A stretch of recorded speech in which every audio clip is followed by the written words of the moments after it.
मीरपुर नाम के शहर में तेजस अपनी पत्नी नीरू के साथ रहता था। पति पत्नी दोनों ही नौकरी करते थे। एक दिन तेजस गांव अपनी माँ के पास फोन करता है। हेलो, प्रणाम माँ। जीते रहो माँ, तुम दादी बनने वाली हो। अरे वाह, ठीक है बेटा, मैं कल ही आती हूँ। जब माँ जी शहर पहुंची तो बेटे बहू ने बहुत अच्छे से स्वागत किया। लीजिए माँ जी चाय।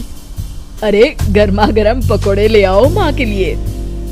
नीरू रसोई में गई और 2 मिनट में ही पकोड़े ले आई। जी ये लीजिए। बहू जादू से बनाए हैं क्या? अभी तो रसोई में गई थी। यम्मी। माँ जी, शीला रसोई में पकोड़े तल रही है, मैं बस लेकर आई। हे भगवान, मेरा धर्म भ्रष्ट कर दिया तूने। अब तो गंगा जल से शुद्धिकरण करना होगा। दूसरे दिन, माँ जी मैंने नाश्ता बना दिया है, ऑफिस जा रही हूँ। पर अभी तो घर का सारा काम पड़ा है। शीला आती ही होगी, झाड़ू पोछा बर्तन कपड़े वो सब कर लेगी। हमारे जमाने में घर का सारा काम हम ही करते थे। जी माँ जी, आप बहुत होशियार हैं, मैं घर ऑफिस दोनों नहीं संभाल पाती। तो जरूरत क्या है घर से बाहर जाकर चाकरी करने की? वैसे भी घर का काम खुद करने से घर में बरकत आती है, समझी? पर माँ जी। पर वर कुछ नहीं, इस महीने की पगार मिले फिर ऑफिस बंद है। हाँ। रात को नीरू तेजस से कहती है, सुनिए जी, माँ जी बोल रही थी कि मैं नौकरी छोड़ दूं। वैसे ठीक ही तो है, अभी तुम्हें आराम की जरूरत है। फिर भी आराम कहाँ, शीला को छुड़ाने के लिए बोल रही थी। तो अब 24 घंटे में इतना काम तो कर ही सकती हो। पर जॉब पसंद है मुझे, घर पर मन नहीं लगेगा।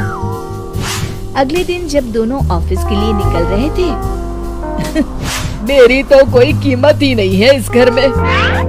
माँ जी, आजकल महंगाई बहुत है, रहन सहन भी बदल गया है, दोनों नौकरी करते हैं तभी ठीक रहता है। अच्छा, तू कहना क्या चाहती है? मेरा बेटा तुझे बिठा के खिला नहीं सकता? तू ही इस घर का खर्च चला रही है, हैं? नहीं माँ जी, मेरा वो मतलब नहीं था। मतलब खूब समझती हूँ, ये बाल धूप में सफेद नहीं किए मैंने। हाँ। अब तो ये रोज का काम हो गया था। तेजस भी रोज की झिकझिक से परेशान हो गया था। एक दिन उसने कहा, नीरू, वैसे भी तुम्हें मैटरनिटी लीव मिलने वाली है, तो अभी से ही छुट्टी ले लो। पर क्या, मेरी सैलरी अच्छी खासी है। आखिर नीरू ने रिजाइन कर दिया। जब बच्चा हुआ तो घर में सब बहुत खुश हुए। कुछ दिनों बाद तेजस फाइल देख रहा था। क्या हुआ तेजस, कुछ परेशान लग रहे हो? अब हाँ, वो हमारी जितनी सेविंग्स थी वो तो हॉस्पिटल में और छठी के फंक्शन में खत्म हो गई है नीरू। और अभी वैसे मंदी चल रही है तो मैं बोल रही थी कल मुन्ना को हेपेटाइटिस का टीका लगवाना है।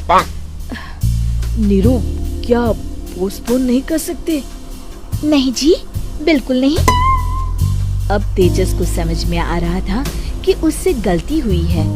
पैसों की कमी का असर घर के माहौल पर भी पड़ रहा था। अगले दिन, बेटा मेरा चश्मा और ये दवाइयाँ ले आना, पर्चा देते हुए माँ जी ने कहा। जी। तेजस, मुन्ना के लिए दूध का डिब्बा और डायपर भी ले आना, और ये किराने के सामान की लिस्ट है, इसे भी लाना है। तेजस गुस्से में लिस्ट मरोड़कर फेंकता है और चिल्लाता है, पैसे क्या पेड़ पर उगते हैं? ये ले आना, वो ले आना। अरे पर ये जरूरत का सामान ही है। वो गुस्से में बिना कुछ कहे ऑफिस चला गया। अरे लंच तो ले जाइए।